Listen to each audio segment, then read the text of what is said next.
We need to take the guard off. 10mm. We also need to take off here the clip that holds the pipe to the swinging arm. You can't see it, I know it's behind here, but it's here all the same. There we go.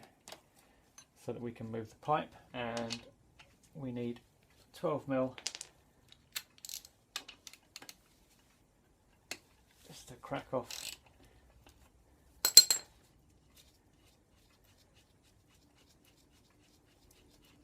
this bolt here.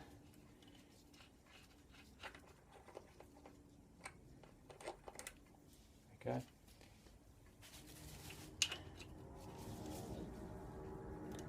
Think about it, probably the wrong order, but I find it easier to take this one off at this point.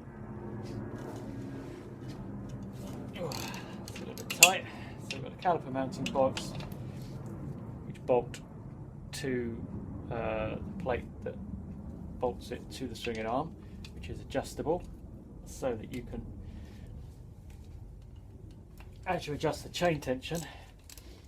And you move the wheel backwards and forwards. You also need to keep this centralised on the disc, because as you move the wheel backwards and forwards, of course the disc is going to move. 2 bolts. Bolt the caliper to the bit, and we just wiggle it off. What I'll try and do is, if we can, just get that, wobble it a little bit, just to push the pad back in a little bit. Otherwise it becomes much more difficult to get the thing back together at the end. And you can see in here, but you can't really see this pad at all when you're looking from any other direction other than when you've got it off like this. Seized up, there we go. Right, because I took that bolt off, I can just swing it around. And now you'll see the spring clips here that hold the pads in.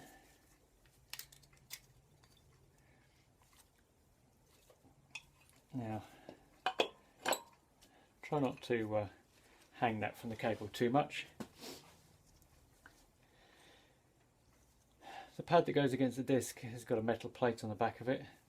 But as far as I recall, those plates come off and can be used on either pad, but the pad wear on these two is pretty much the same, and there's plenty of wear on them, so they will stay, they will go back in as they are. Now take the springs out,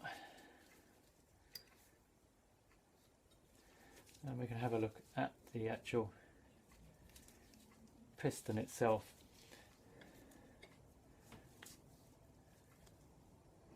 Now what I want to do now is just have a clean up of this. I get rid of all the brake dust and accumulated crap, salt and everything else that's come off the road on here. Now what we should be able to do is see the piston moving. If you can, and it should come backwards and forwards to a degree. There we go. Pumped all the way out here. There's a rubber sort of gaiter goes over it, and that will allow me now to get in there and clean that off. Now that I've pumped that out, so I was saying about the fluid level. There's the fluid level is now down. It was up here, it's now down there because I've pumped the fluid from there through to here. And getting it back in can be fun, but it should get back in if everything is clean.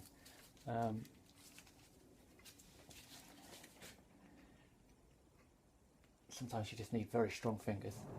Right, what I'm going to do now is go and get the soap and water, with a toothbrush, hot soapy water, and just clean all this up, clean the pads up. I just want to show you that Now that's the pin, well that's focusing on that, that goes into the caliper here, and with the bolt I took out, that's what allows the caliper to slide backwards and forwards so that the pads can actually run against the brake. And that is absolutely white with corrosion, which means that was sticking, and the brakes were either sticking on or being stiff to push in. So this is why we're cleaning it up. And as I say, it's just a bucket of hot soapy water and get in there. You don't have to worry about it's getting wet, because that's what happens when you're out on the road in the rain and it's getting high speed spray, not only from the speed you might be doing, but from the wheel rotating. So this lives in a harsh environment, and you're not going to hurt it with a little bit of hot soapy water, and it will help get off some of the alloy corrosion and general crap. So there we go. So that escalated quickly. I wasn't happy with the fact that the piston wasn't actually moving in and out properly, and it came to the point where it just came out so far it just popped out. So I've had a quick clean.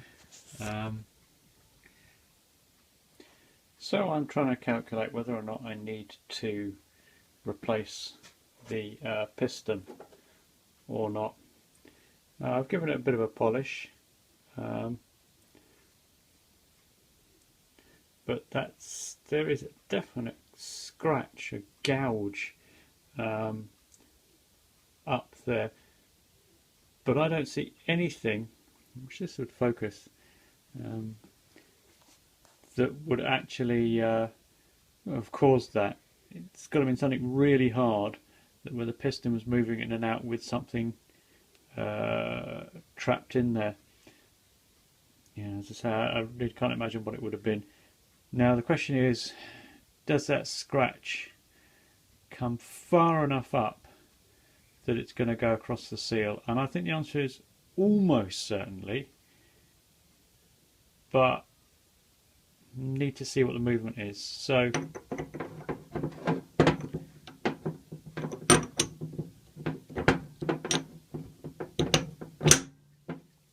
we have the piston, we have two pads with average sort of wear, so they're part worn, which leaves me with a gap with it fully retracted. So this thing just doesn't focus, so there must be a way of focusing. I'm going to have to look at the manual. Okay, but that's basically a centimetre. So 10mm is your gap, 5mm is the disc, it is about 18.5mm from the bottom of the seal to the base maximum depth of the piston. That's 18.5. This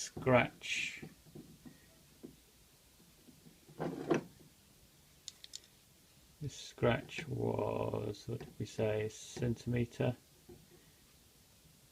Let's say 12mm. So 12mm, 6.5mm movement between the top of the scratch. So basically this section here, the unscratched section, is the bit that's going to be sliding to and fro over the piston. Now the seal, with the piston fully retracted, the seal is going to sit 18mm in, which is 6mm in from where we are, and then it's going to move this way as the piston pushes out. But my calculations, just roughly here, and so we'll double check, is that this piston will not move out more than about 5mm. So in actual fact, this scratch will never hit the seal. The fluid seal, which reinforces my belief that this scratch has been here quite some time and up till now hasn't affected the operation of this brake. If that's the case, then that will save me quite a bit of trouble and money, because this piston, the one site I can find that actually has them in stock, is about 50 quid. I'm sure there must be other pistons that will be cheaper and will fit, but as it stands it's 50 quid. Pointless if this never actually hits the seal. So I want to double check the maths again, but before I go ordering that, I'm going to order the new seals. These don't seem too bad, but I don't see the point in reusing them. So dust seal and fluid seal. Caliper itself has come up okay. I've cleaned out the various channels in there and polished them up, and if this thing would ever focus, it all looks okay. So I think that's going to be my plan of action, is to order some new seals, get them in, leave the piston alone, polish it a bit more. Most of the marks are out, it's looking okay other than that scratch, but the scratch is outside the operating area, I think, fingers crossed. As I say, remeasure, so we're looking good. Parts have arrived, so we can move on with rebuilding the caliper now. So interestingly, despite the picture in the catalogue, they didn't supply the spring clip, so always good not to throw your parts away before they turn up. So we've got two seals, dust seal and the actual fluid seal, and let's just check the rest of the components. This looks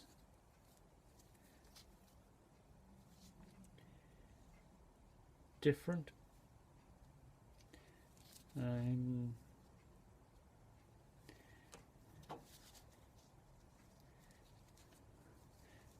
That's completely useless. That doesn't fit at all.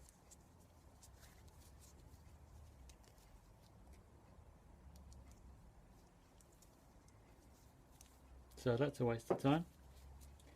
So that can go back in the bag.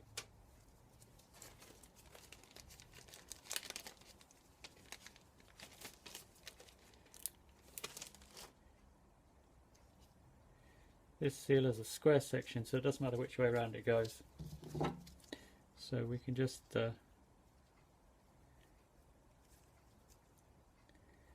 pop that in, making sure it seats in there squarely and isn't twisted. I'm going to rebuild it with the existing dust seal. It's quite intact, there doesn't seem anything particularly wrong with it.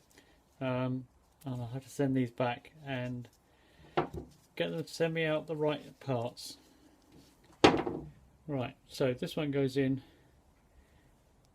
with a solid to the front because you've got the lip for the diaphragm to sit on.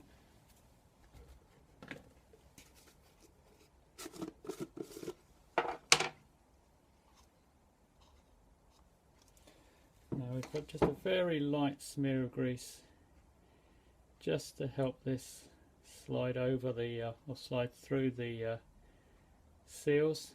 Seals will push this grease out the way so that it doesn't contaminate your brake fluid. Don't get it on the end, just on the side here where it's going to slide through, and just the lightest of coverings.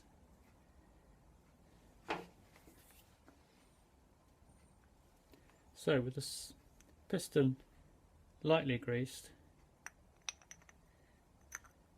let's feed it down into here.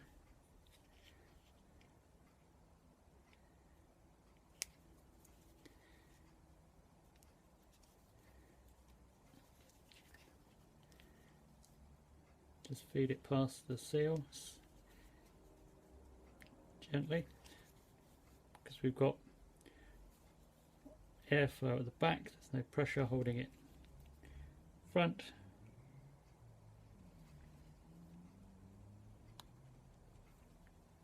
And we push it all the way home. Now, with the piston in place, we can now feed the dust seal in.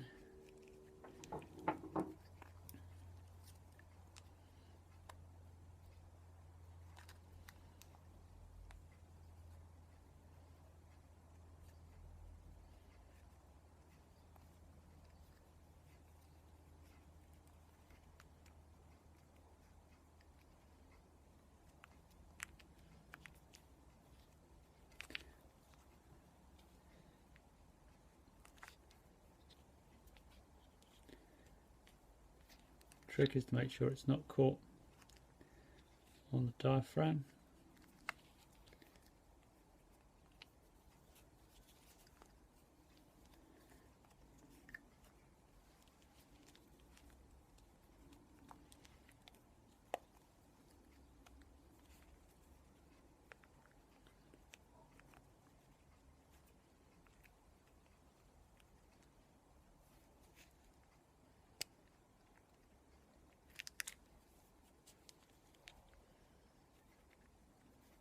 Pull the diaphragm out the way as you're feeding it round.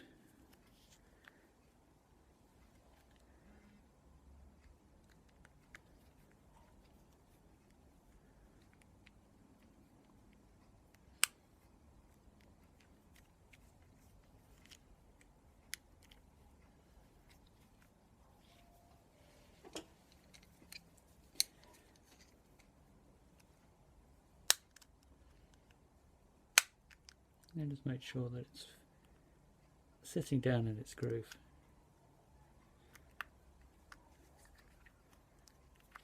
All the way around with the seal properly caught behind it. What I'll do now is to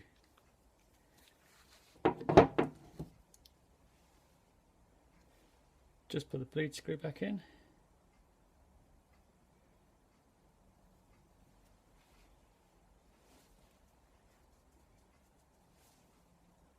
Bleed nipple if you prefer.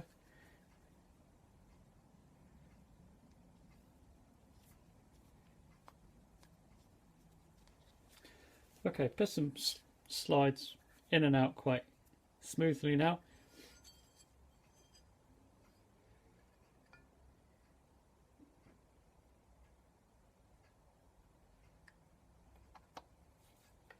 For this caliper to float, that needs to slide backwards and forwards smoothly, and at the moment it's really quite tight. Right, so first things first is take our boot off. It should be a tight fit. We don't want it being too loose a fit, because then the whole thing will not work too well. So, but there's a little bit of corrosion down there, so I'm just going to clean that up. And then we'll start assembly. Okay, so I have a piece of rolled up 240 grit, and I'm just honing it. I'm just going to add a little bit of lubrication in there.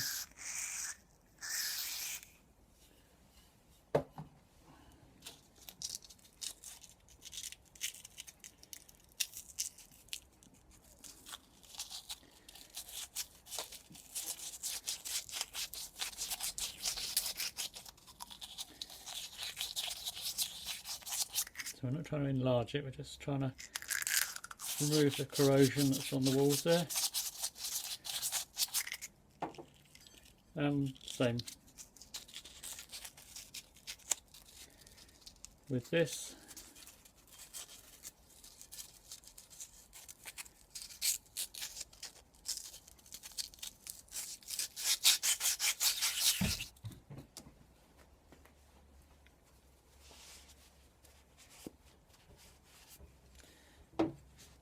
Clean it off and have a look.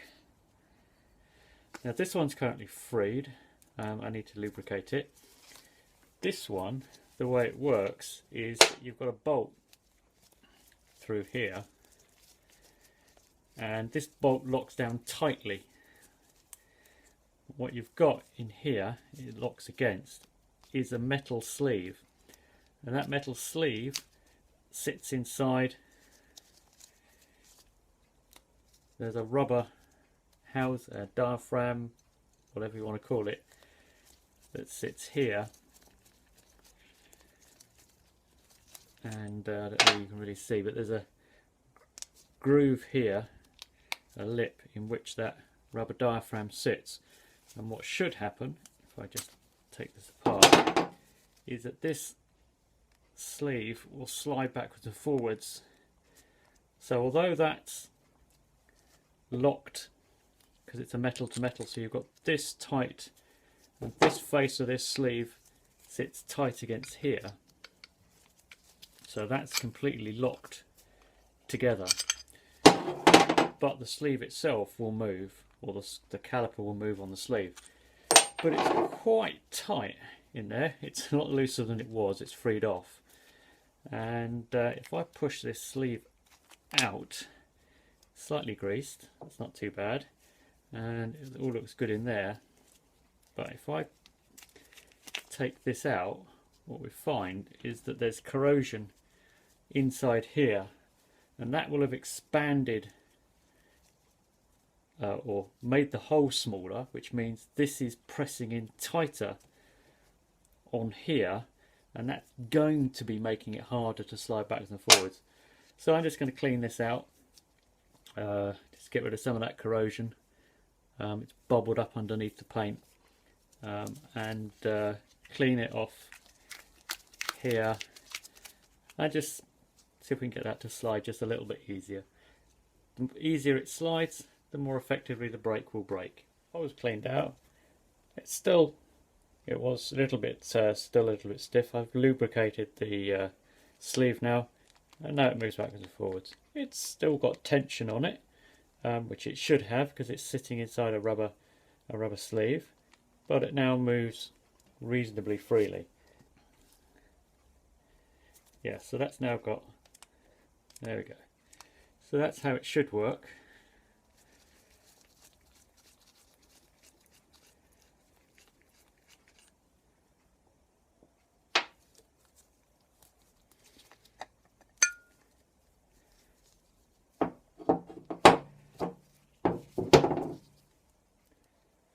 So some lubrication on this side.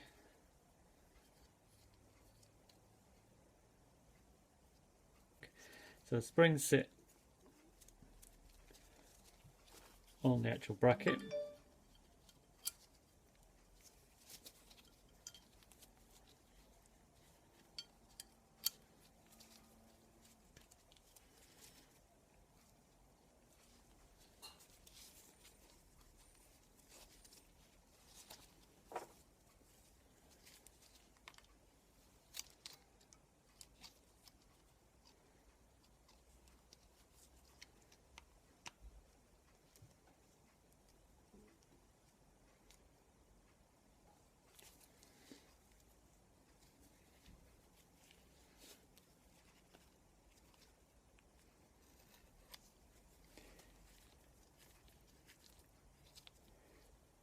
Okay, I'm just going to nip that up when it's on the bike.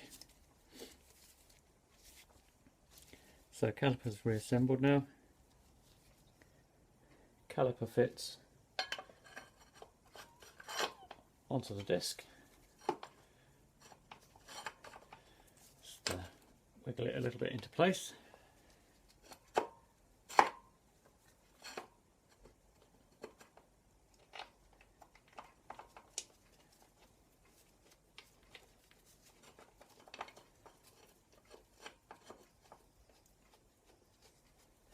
Start it in.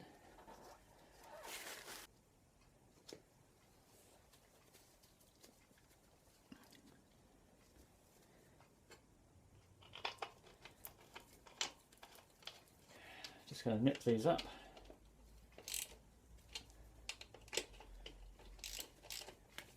Check the torque later. This also needs to be nipped and torqued. Now, the brake banjo bolt. Now you've got two copper washers. The brake hose will sit here. So you have one copper washer underneath, one copper washer on the top, so they sit either side of the brake hose. And again, we'll torque that up. Now, bear in mind these are inter-alloy. This is inter-alloy, so don't be leaning on it. If you tighten it and you get a bit of a leak, then tighten it a bit more. It's no big deal. Just keep an eye on it. I'm going to mark these bolts. So this one's already marked, so I'm just going to put a bit on the top there. Now this one I'm just going to mark on the bolt and on the housing.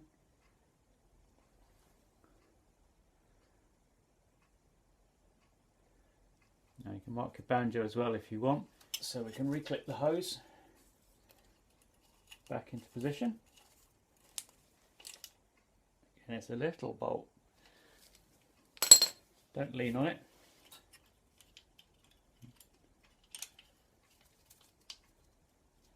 Now you can, always a good idea to grease these bolts before you put back on.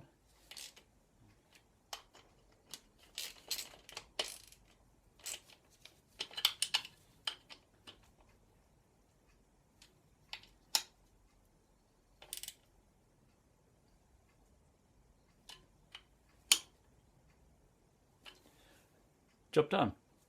I actually now need to bleed the brakes, but I showed that on the other video, so I'm not going to show that again. And we're there. So, daily checks. Make sure you have a look at all these bolts. You can check into the rear tyre pressure anyway. So you're here, have a look, make sure they're all where they're supposed to be. If they're not, do them up. So that's it. Thanks very much for watching, and I'm going to get on and bleed this brake again.